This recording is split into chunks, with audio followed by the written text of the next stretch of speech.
in our webinar tonight. We are so excited to have Melissa Gilbert with us.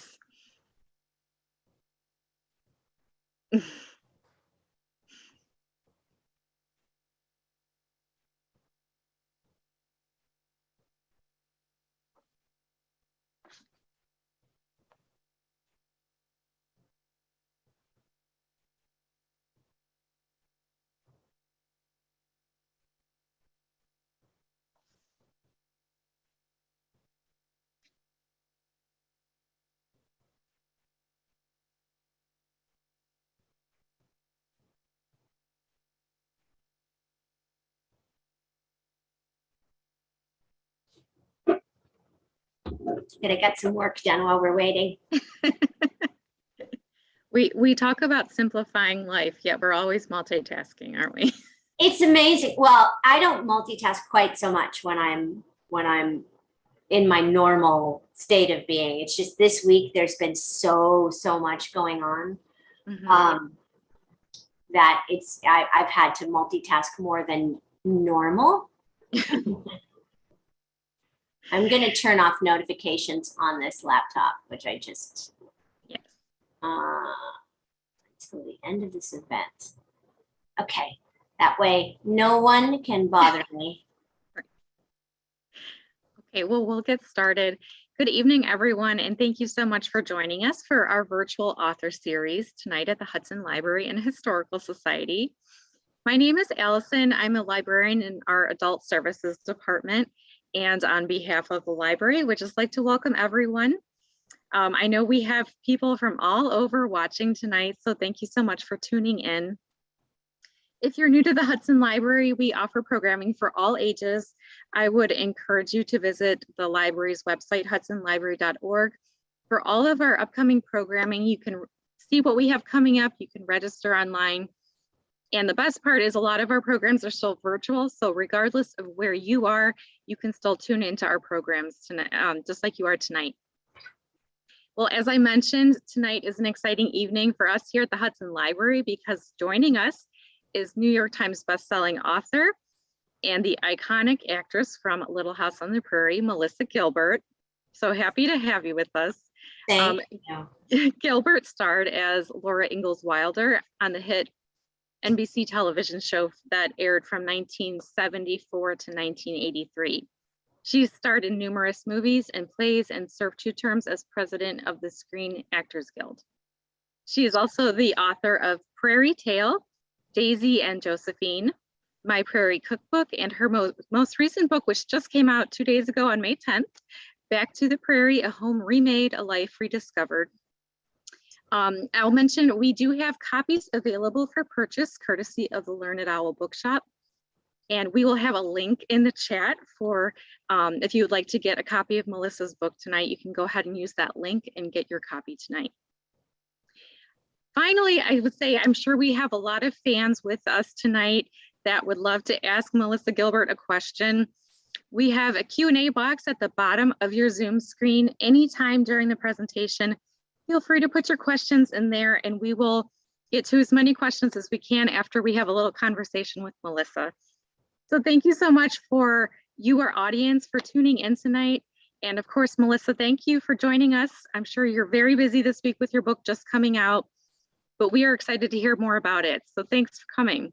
Well, thanks for having me. And I'm so glad this worked out. And yes, it's been a crazy week, but I think my favorite part is being able to talk to people who are not necessarily television hosts and to talk about all things Back to the Prairie and books in general and life in general. It's kind of these events are actually way more fun for me. So thanks for having me. Yeah, that's great.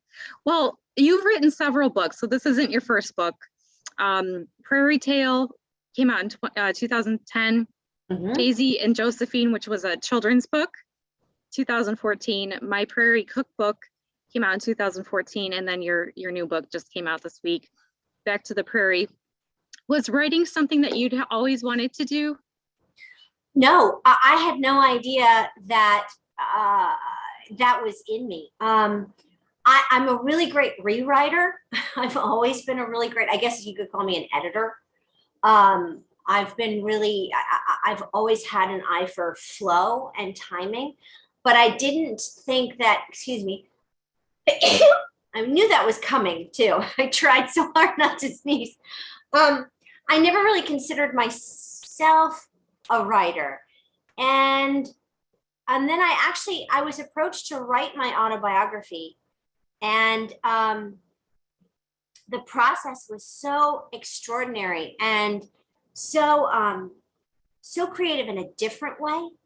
I really kind of fell in love with it. And so out of that, a little while later, I started sitting down and just writing anything that was coming into my head. I actually took a writing class with an excellent friend of mine, a woman named Claudette Sutherland in Los Angeles, where I was living at the time. And during the course of that class, I really learned even more, not just about the process of writing, but the process of accessing that creative outlet in me, that ability in me. And so I started writing children's stories, and the one with Josephine just kind of clicked. And everyone had been telling me to write a story about Josephine because one of the things that was so endearing about her that people got used to was she liked to dress up. And so people would buy her little hats. People who knew her, she'd gone on tour with me in the Little House on the Prairie musical, and she would wear little costumes backstage. And then so people started sending outfits for her.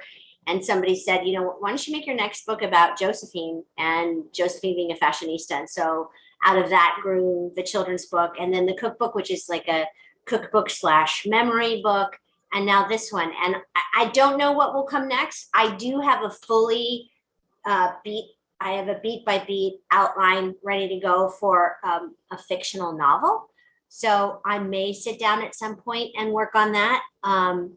But right now, all I can think about is Back to the Prairie. And it's sort of like I have another child, and that child just went out into the world. So I just want to make sure that baby's okay first. Well, why don't we talk a little bit about your new book, Back to the Prairie? It was just released on May 10th, so just 2 days ago.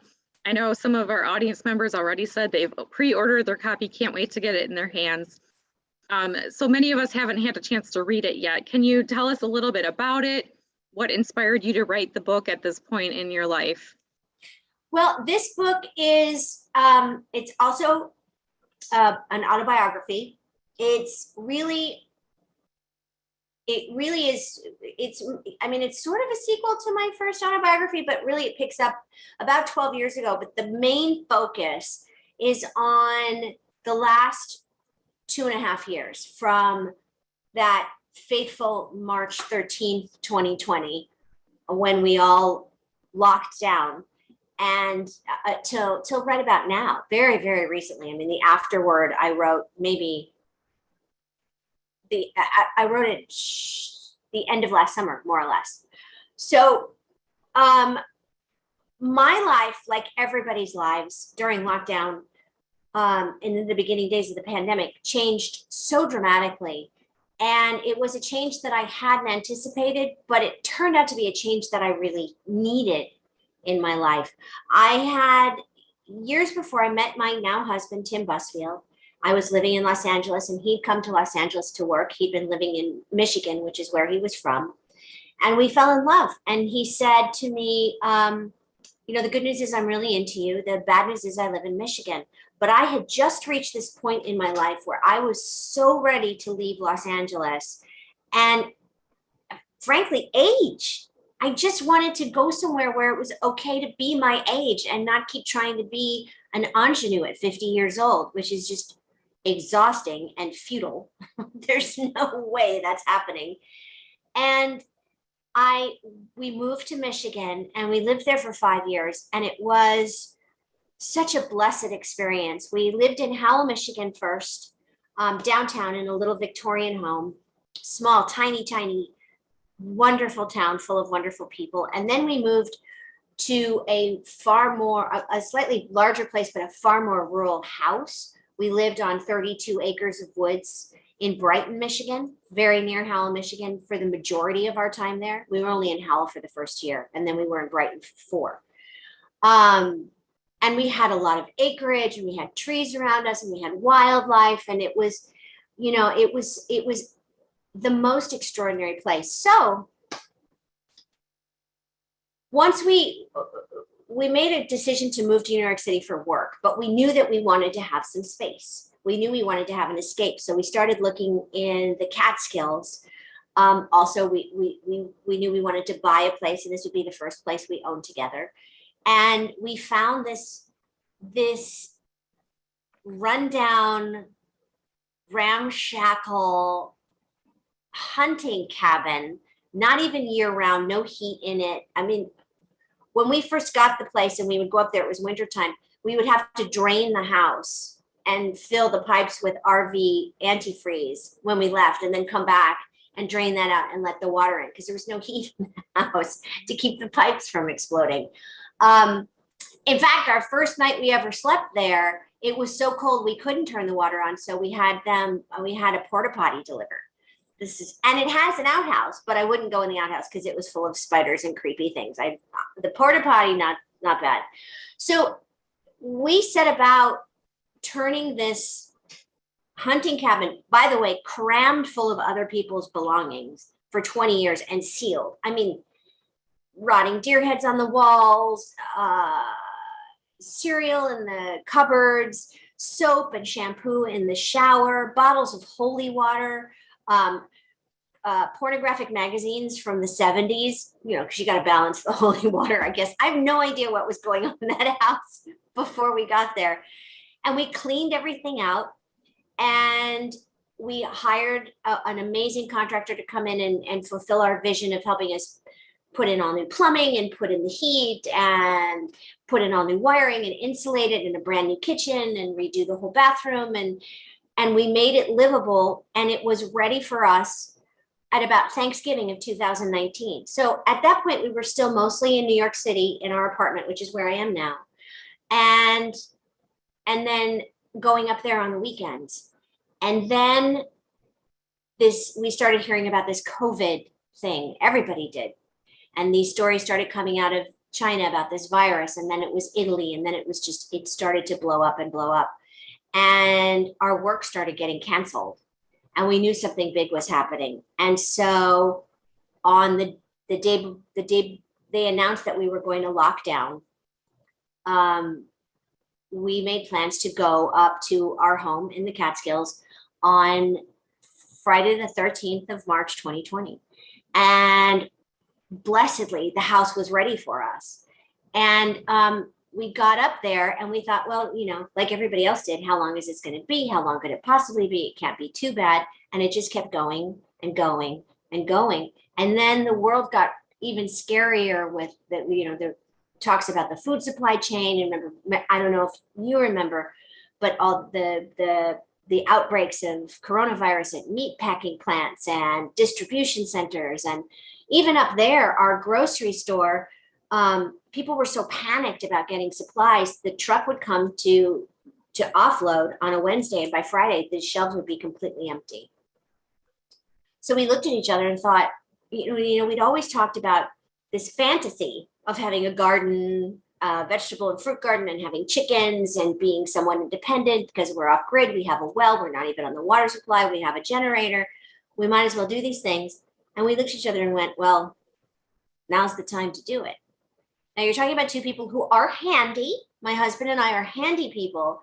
No idea how handy we were until we realized that nobody could come, no work people who were experts could come do this with us or for us. We had to do it ourselves, to the point where, to begin with, we had to order the table saw that I assembled in order to cut the lumber to bake the raised flower beds. I mean, we did everything. We built the chicken coop. We put in the bear fence. We put in the chicken run. We did the garden. We put in, again, the fencing around that and figuring out how to keep the deer and the animals out of that. And we did this virtually on our own. We had one other couple, friends of ours, who were kind of in our pod, who escaped New York City as well, and were renting a house nearby. And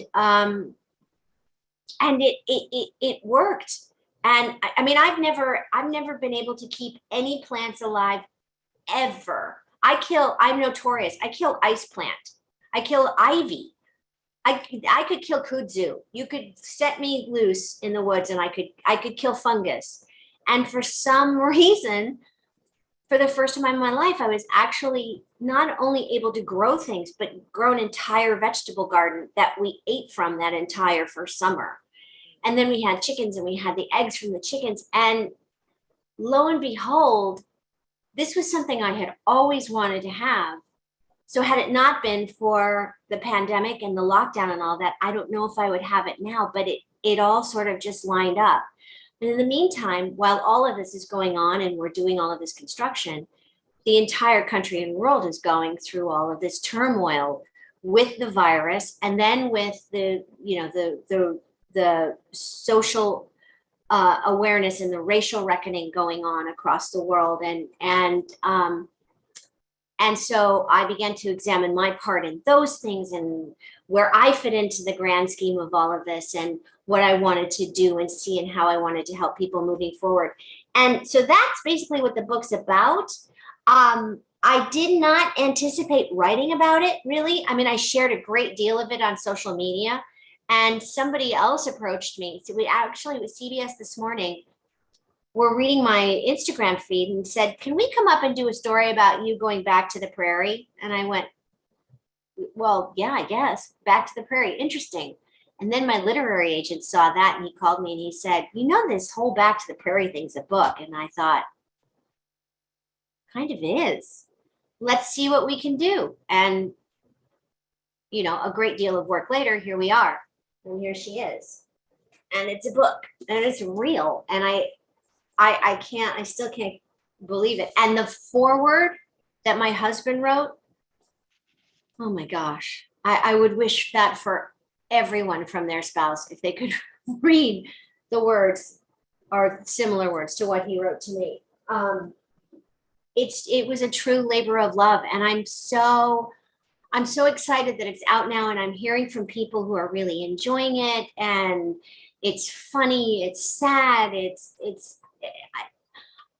I wanted to share my experience mainly, ultimately, to let people know that during that time and moving forward always, we're never really alone. Even though we felt so alone, we were going through all of it together. We will continue to go through things together. And as long as we remain loving and tolerant and understanding and generous, and remember that, I mean, when we're running around trying to find toilet paper, that really kind of reprioritizes everything. Suddenly nothing's as important. So what I say in the book and what I came away with and what I want to share is that it is the sweet, simple things in life that truly are the best and most important. And that's a Laura Ingalls Wilder quote. And it applied then and it applies now. Yeah, I love that because I had pulled that quote out of your book. You had quoted her, the real things haven't changed. It's still best to be honest and truthful. Yep. To make the most of what we have, to be happy with simple pleasures, and have courage when things go wrong. 100%. And Yeah. it applied then in her life, and it applies constantly. It really is the great lesson. And it all stems from a place of love. I loved, just because I had an earlier copy of your book, and I loved the titles you gave all your chapters. Some of them just made me laugh. If our audience doesn't have a copy of the book yet, ask me again in the morning. If you build it, squirrels will come. That one was funny for me. When the going got weird. But the one I liked the most, life begins the day you start a garden. And I think that's kind of what you were just talking a lot about. Just it must have a sense of gratification of like you planting your garden, nurturing it, and then by the end of the season, being able to eat the fruit of all of your hard work. It's the most extraordinary feeling, and then also not only to eat it then, but then to have the vegetables and fruits to can later, and then have those even later. I wrote about the can of the jars of tomatoes that I used months and months later. But the reason for the title for Back to the Prairie really is more than it's just kind of a great, sort of gimmicky hook. And we got the word prairie in again, is that I hear from people all the time how much they wanted to live Laura Ingalls Wilder's life the way I portrayed her on television, right? And the way that was written, and to have that mom and pop, but to have that life. And what people don't realize is that when I was on the set, that was not my life. But when I would go, especially when we were filming outside and there were chickens and horses and cattle and everybody had their dogs there, and I was outside running through the wilds of Simi Valley, I was at my happiest. And I wanted that in my life, but my life was decidedly more urban. And it was something I always aspired to have and to be. And it was one of the silver linings and blessings to come out of the pandemic that I actually got to go back to this prairie life.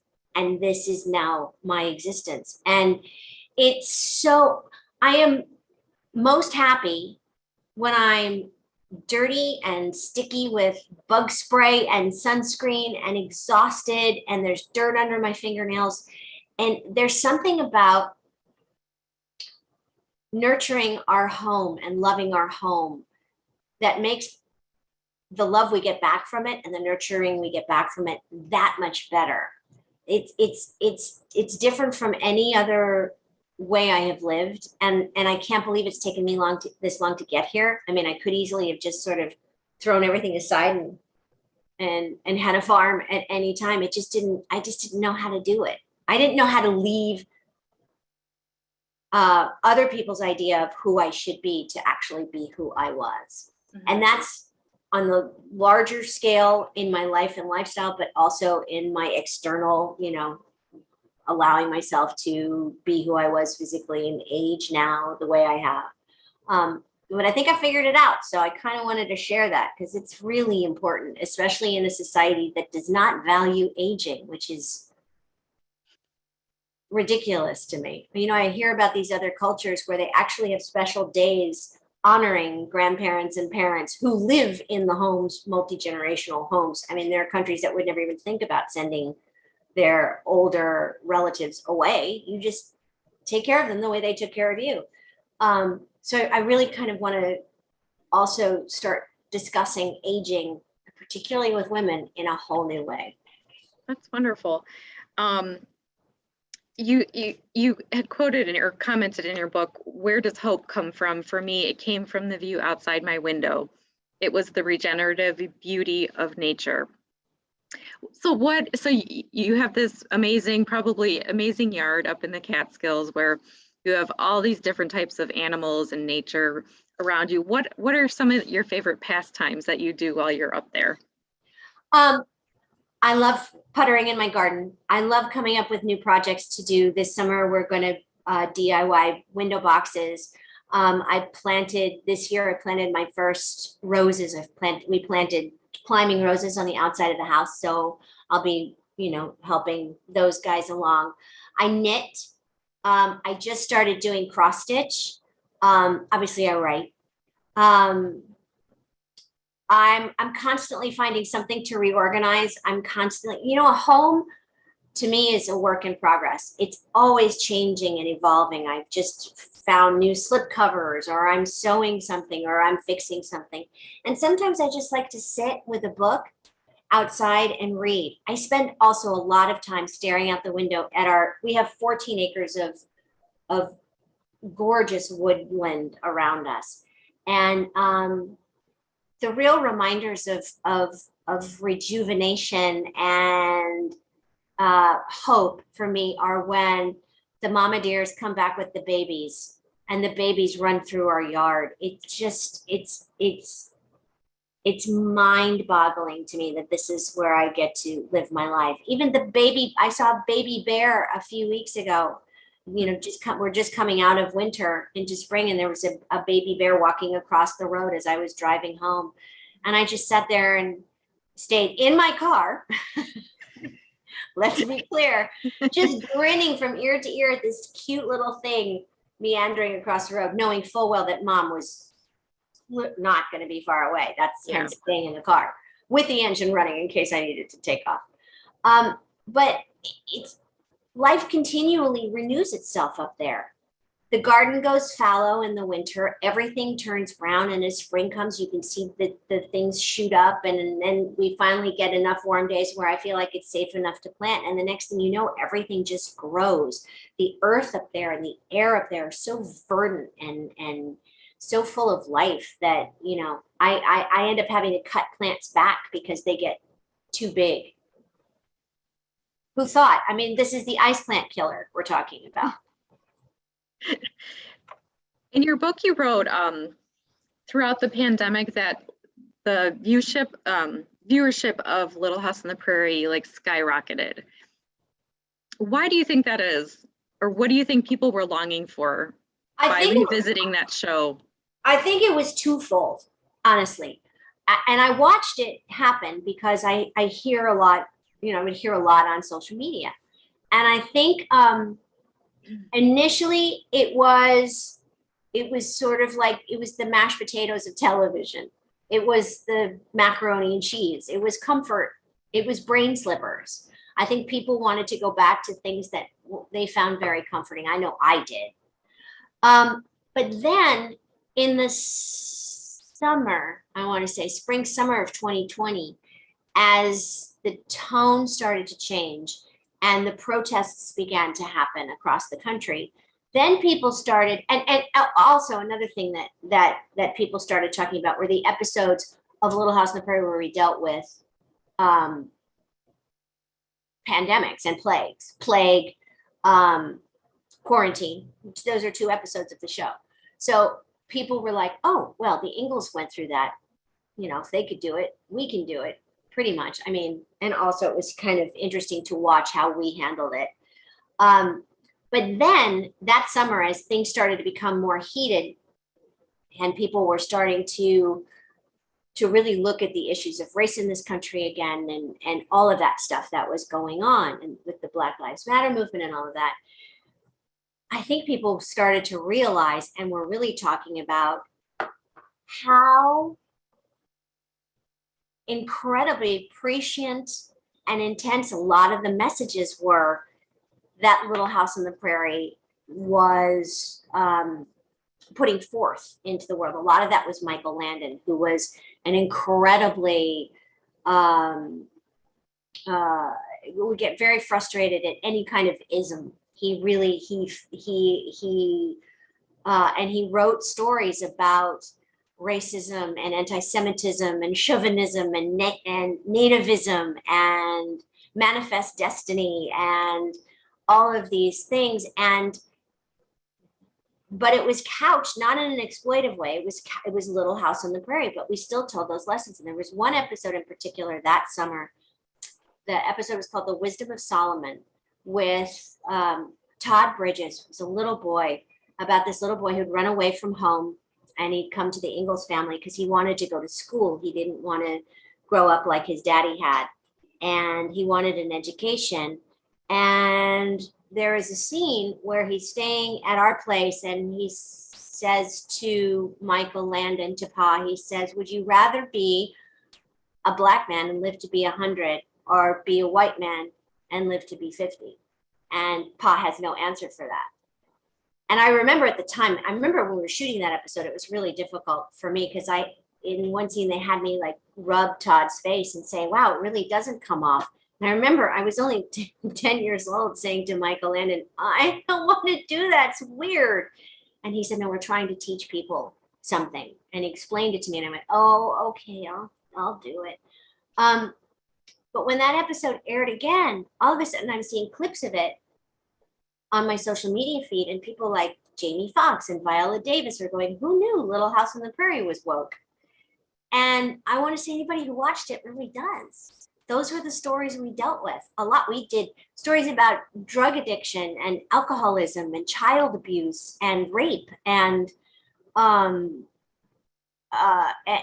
it was all right there. It wasn't always this sort of light-hearted, gentle family show. It was very, very emotional and very, very story-driven. So it really started to click in with people again in that summer of 2020. I think I read somewhere that Little House, since it began in 1974, it has continuously run on the air. It's never been off the air. It's never been off the air. That is crazy. I know. Isn't that remarkable? We went into syndication while we were filming it, and it was never off the air. I which know. is such a blessing.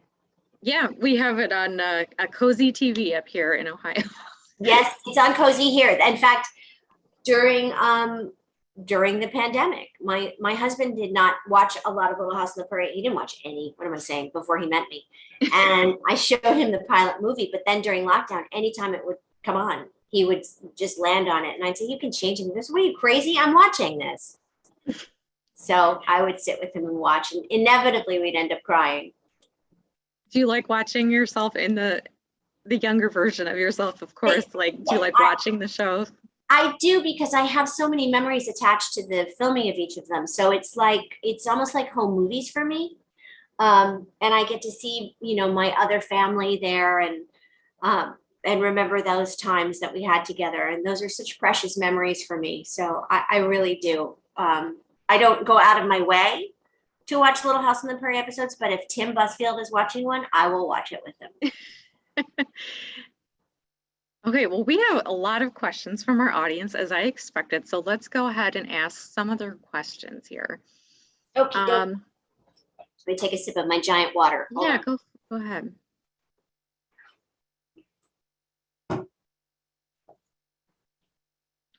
Okay, Valerie asked, did you actually learn all of your lines, particularly the narration in the first few seasons of Little House?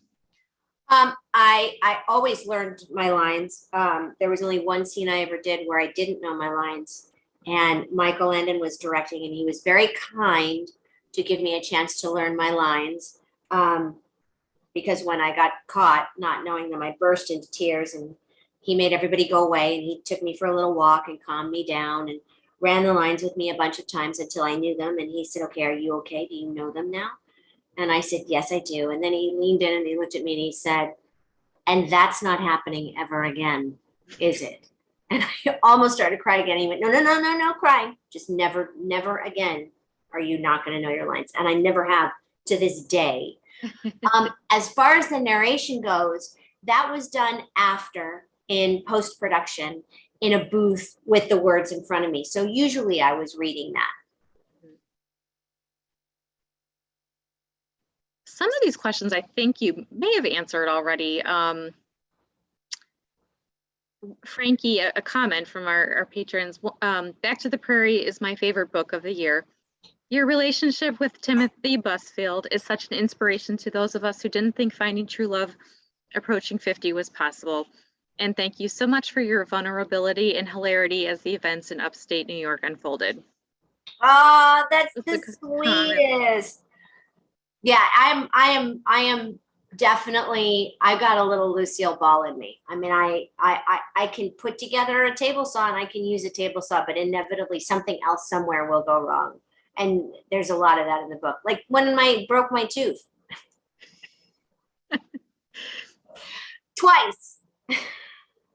Diana asked, if you could do this all over again, would you be a child actress?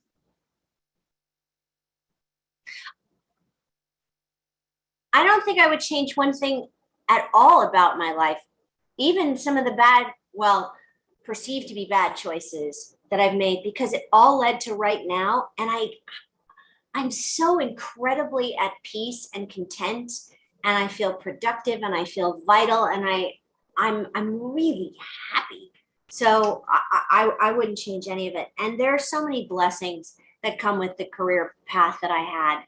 And there were negatives and there were positives, but there are with everything. So I can't imagine changing anything about my life. One of our audience had a similar question that I had. So basically, looking back at all the endeavors you've done in your life, acting, you did Broadway musicals, New York Times bestselling author, Dancing with the Stars, you didn't, I'm sure that was quite an experience. And you even had a congressional run in 2015. Is there anything on your bucket list that you have not yet done that you hope to do? Oh, there's so much. I still have a lot of traveling to do, honestly. There's a lot of places I want to see. There were a number of things that I kind of thought I might want to do or try, and I will always try new things. But now I have grandchildren, and really any free time I have, I just want to be with them, if possible, which requires traveling because they're all over the country. Yeah. So no, I'm pretty happy. Now I say this until something comes along and I go, oh, I want to try that. So I don't have any preconceived notions or plans. I don't really have a bucket list yet. I haven't really thought about it. So no. Oh, but here comes Chicago. Wait, hold on. Oh. Daddy's got the timing down. This is the puppy. This is our baby, Chicago. She is 4 months old. And we rescued her at the Anti-Cruelty Society in Chicago and drove back to New York through Ohio with her. And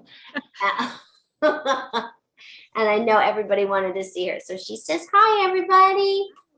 And she just made an appearance in People magazine with you too, right? She did. And I think she's grown since we took those pictures. Huh, Shiny? Huh, Shiny? Yeah, she's very right photogenic. She is really photogenic. Thanks, honey. And so is my incredible husband. Hello. There he is.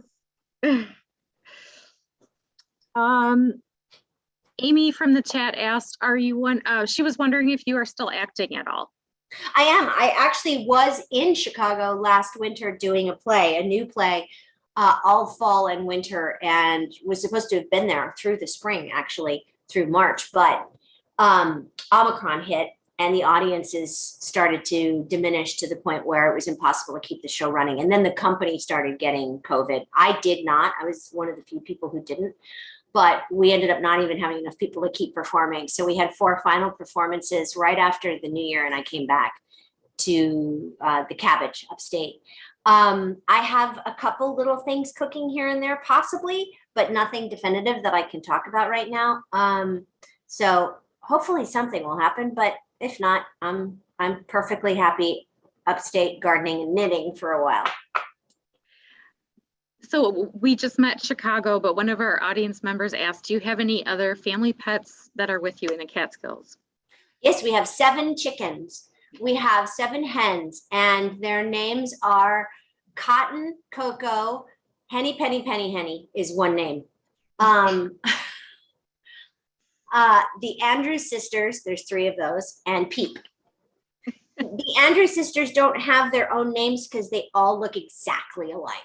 They're exactly the same. And Peep is the same breed, but the Andrews sisters are red and she's gray. So she's easy to differentiate and everybody else looks different.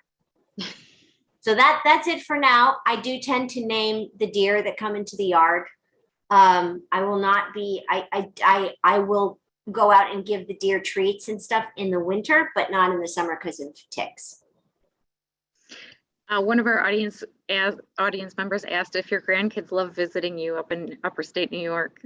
We have had visits from our older boy grandkids. It has been really hard for people to travel because we've only been in the place since 2019, and then there was almost 2 years of not being able to go anywhere. And with kids in Los Angeles and grandkids in Los Angeles, grandkids in Sacramento, grandkids in Texas, it's been hard to get them there. But our Tim's son, my stepson Willie, married a woman with 3 boys, and the boys have all been here and have been upstate and had a fantastic time. So I'm hoping now that things are starting to open up a little more, that it'll stay that way, and I'll be able to get other relatives up there, because the place we designed it for grandkids. It is specifically there for grandkids. Oh. And we are completely ready to have them anytime they come. Amy and Sean asked, what homesteading advice do you have, or do you follow anyone specifically on the topic? I I wouldn't say we're homesteaders necessarily. I wish I had a list of all the websites that I really like, though. There's a backyard chicken website. There's a lady that I like a lot who had, my girls were starting to peck at each other. Who knew that's what hen peck meant? Hello, until you get chickens, you don't learn these things. Also pecking order. Also, when the chickens come home to roost, I had no idea. Now I know what it means. So there were a couple people I went to on Google and stuff when my girls were pecking at each other, and for a way to get them to stop doing that. But there's no one specifically, and I mean, we have electricity, and we're hooked up to the city electricity. We have a generator when that goes out, and we have propane. We have our own tank, which we get refilled. So we're not totally off grid. We although our internet up there, we have satellite internet, so it's sort of like dial up. We can't stream anything. So the whole time we were locked down up there, we couldn't watch. We watch DVDs and regular cable. We have satellite. I shouldn't say cable. We have satellite. We have direct. We have dish. So eventually we had to rent an office in the nearest small town so that we could actually, because Tim is a director as well, and he needs to be able to stream to work. So we had to actually rent office space in order to stream like normal people. So we're on the verge of being homesteaders, but we're not entirely there yet. Although I do compost. So speaking of your husband, Kristen asked if you would ever want to direct your husband in a TV series or play. Oh, sure. I would do that in a second. I would love to direct him. He's a better director than I am, but just having him there when I'm directing will make me feel so much calmer. And I'll take whatever advice he has to give, because he really is a brilliantly talented director. And my favorite director I've worked with as an adult, for sure. Yeah, I'm sure many of us wonder, are you still friends with anyone from the set of Little House, or do you regularly contact anyone or meet any of your past colleagues? Fortunately, yes. Because of the internet, we are blessedly able to stay in touch via email. We check up on each other all the time. We see each other when we can. I especially communicate most with Allison Arngrim, who played Nellie, and Karen Grassley, who played Ma, and Matthew Laberto, who played Albert, and of course my brother Jonathan, who played Willie. And we talk to everybody else occasionally. We're all friends on Facebook, so we keep track of each other that way. Hersha Parody, who played Alice Garvey, and Charlotte Stewart, who played Miss Beadle. We all, and we try to see each other when we can. I think we're going to see each other in July, but I'm not 100% sure yet. Okay, Nancy asked, what is your all-time favorite episode of Little House on the Prairie and why? Easy answer. The Lord is My Shepherd. It's the first 2-part episode we did. It's my favorite for a ton of reasons, but really the main reason is because it was the first 2-part episode we ever did. We filmed almost all of it on location in Northern California, and I was the only kid in the cast who got to travel with everybody. So I was just a little princess up there.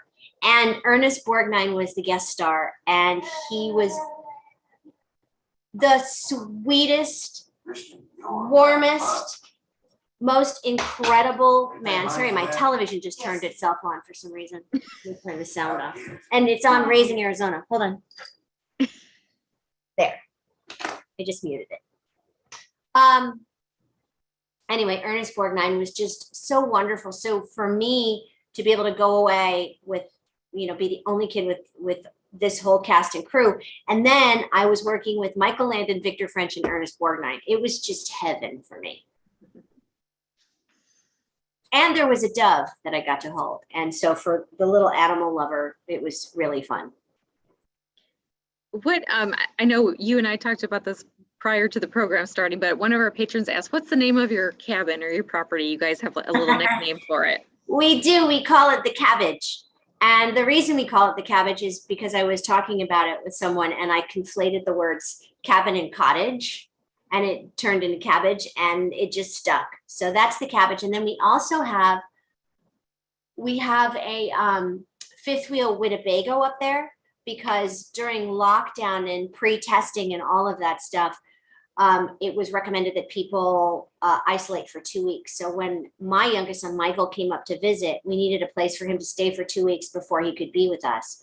So Tim got us a fifth wheel Winnebago. And that's kind of the place where people stay first before they come into the cabbage. And we call that the dressing room.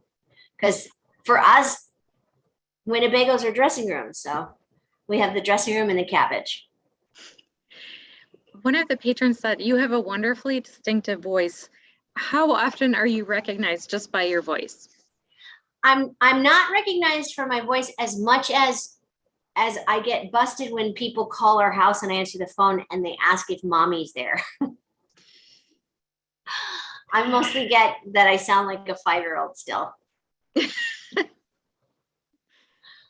Which is interesting, an interesting question for a Nana.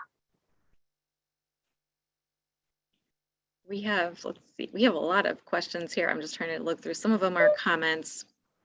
Attention patrons, the Hudson Library will be closing.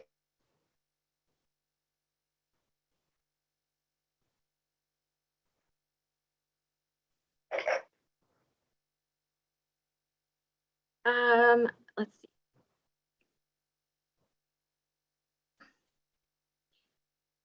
Susie said, thank you for joining us tonight. It's lovely to hear your stories about your appreciation for the important things in life.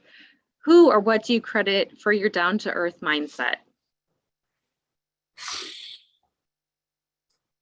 I think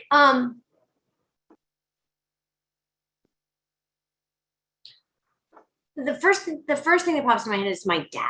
My father was an incredibly talented singer, dancer, actor, musician, acrobat in the circus. He did everything, and he was always on the road when I was a kid, and he is a star on the Walk of Fame. I mean, he was really well known, but when he wasn't working, he was home in the garage, which was his workshop, building furniture. And that was his comfort food, building furniture. And that's sort of what grounded him and centered him. And we didn't ever talk about it, but I watched it. And to this day, the smell of sawdust reminds me of my father. And I think I really modeled an appreciation for doing things with my hands from him, or he modeled that for me, and I saw it, and it's just a part of who I am. One of the patrons has a possible book opportunity for you. She said, have you considered writing a gardening book for those of us who might share similarities to you and just need some help getting started? Well, actually, no, I haven't thought about writing a gardening book because I'm really not that good at gardener. I mean, I'm just lucky because my soil is great and the air is great. And I just, I luck out. We'll see what this year brings. However, I did launch this lifestyle line 2 days ago as well, Modern Prairie. It's at www.modernprairie.com. And one of our subheadings is in the garden. It's gardening. And we celebrate lots of different things, but primarily women 45 and older, women of all ages, but women 45 and older like me who want to have a forum to exchange ideas and exchange likes and dislikes. And one of the things we do is we celebrate what we call the modern mavens. And these are women who are experts in their field, whatever that field is. And we have a fantastic gardening modern maven there now. She's our first modern maven, and she has a contact there, and her website is there, and she runs a greenhouse, and family run greenhouse. She's really extraordinary. So I would say check out www.modernprairie.com, check out the whole website, but go to the Modern Mavens or to Garden and check out her site, which we have links to from there. Yeah, we have the link for that in the chat if you're interested in taking a look at that. Cool. Do you recommend a writing class for someone who has an inkling to attempt a book? I absolutely do. And I have a friend who I'm recommending to my partners as a modern maven, oddly enough, who's my writing teacher. And her name is Claudette Sutherland, and her website is www.gotoclaudette, CLAUDETTE.com. And she does these wonderful classes that just really are nurturing and non-critical, because, you know, writing's very, very personal, and it can be a very dangerous environment with the wrong teacher. And she is just loving and fun and generous, and she's my idol. I want to be her when I grow up. She's in her 80s now. She's 81, I believe, now, and just going strong and incredibly talented, and has walked through some of the most difficult things any human being can walk through in life. In fact, she's one of the people I write about my father's, the truth about my father's death in this book, which I didn't find out till I was 45. He died by suicide. But Claudette had lost two people very close to her, a father and a son, each at different times by suicide. And she was one of the first people to come sit with me when I found out about my father. And she is just a ray of light in the world and a fantastic teacher. So I would go to her. And we also put a link to the chat for Claudette. Oh, great. One of our patrons asked if you had a favorite guest star to work with on Little House on the Prairie. A favorite guest star? Oh gosh, there were so many. The first one that pops into my head, obviously, is Ray Bolger. Obviously, but to me, why would it be obvious to anyone else? Is Ray Bolger. Just as a little girl, having the chance to work with the Scarecrow from The Wizard of Oz was beyond anything that I can't even explain it to you. What a dream it was to work with him. And Red Buttons was great, and Patricia Neal was great, and Ernie Borgnine was fantastic. And we had a lot of amazing guest stars. I loved working with Eric Shea, who played my inventor boyfriend at one point. It was just, and John Anderson, who I loved, who played, oh gosh, I can't remember the character's name. Oh, and the man who played Mr. Sprague, the banker. I just loved being on that show. I really did. I think we'll take like 2 more questions before we have to wrap up tonight. Thanks for everybody asking questions. I knew we would have a lot of audience questions tonight. Oh, this is a good question. Tim commented that he loves to garden. He grew up in the city and broke a sidewalk up to find planting space. He doesn't know. I truly don't eat what I grow. I give most of it away. I try to grow things I would like to eat in corn and peanuts and garlic, but I am better at the stuff I hate. What is the hardest garden plant for you? This is just your first season of gardening, right? This is my third now. Oh, third, okay. Yeah, I had a hard time last year with the Japanese beetles were eating my pole beans, and it was really upsetting because the pole beans are usually the easiest thing for me to grow. I had a very hard time with watermelon. I think part of the problem was I planted zinnias near the watermelon, and the zinnias grew really tall.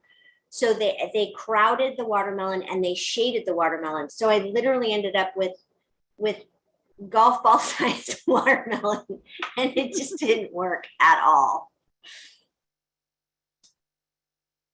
And I planted garlic last year that never grew, period. It just didn't grow. I don't know why. Maybe this season you'll have better luck.